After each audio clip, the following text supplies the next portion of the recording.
Honking car horns are the soundtrack to the roads of Egypt's capital. Not that it seems to achieve much.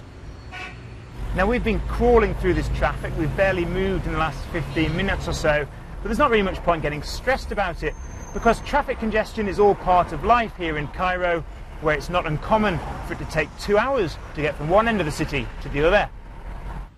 It's not just about the time, though. Congestion here costs the economy about $8 billion a year, according to the World Bank, from wasted fuel and environmental damage to lost productivity. And it's getting worse. In the past few months, curfews imposed by the army-backed interim government are creating new rush hours.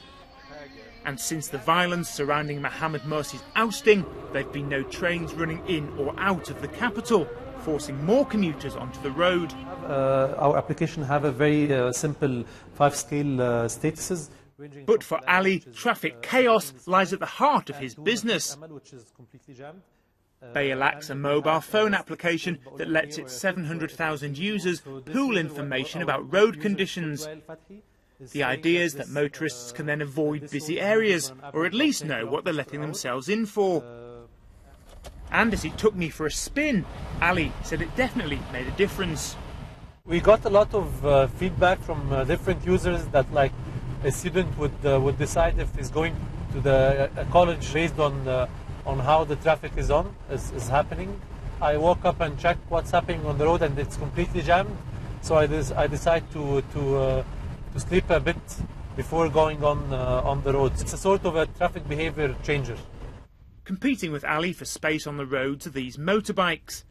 They belong to Mashawir, a cross between a concierge and a courier service, whether you need documents delivered or your shopping done. And a good chunk of the business comes from people who can't face driving to do those tasks themselves.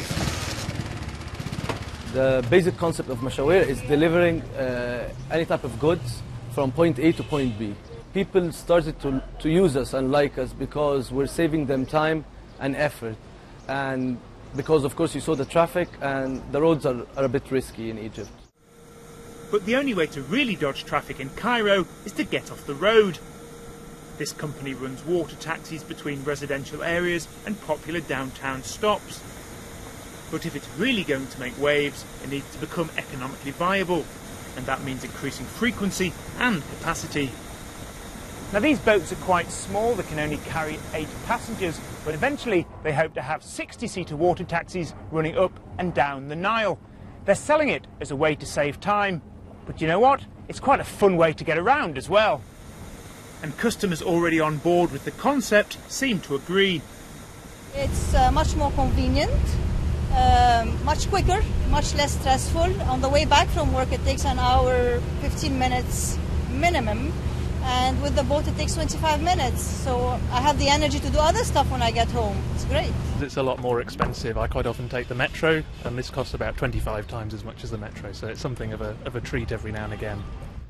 But given the Nile is such a famous and fundamental part of the Cairo landscape, why hasn't this taken off sooner? To run boats on the Nile, it's not an easy job. You have many ministers and many entities to deal with. Transportation on the Nile is not opened to public. I mean, it's a complete owned by the government. We've been fighting for it since more than 5 to 6 years now. Egypt's uncertainty and shifting government priorities no doubt mean more delays for him. But then this is a city where people are very used to waiting.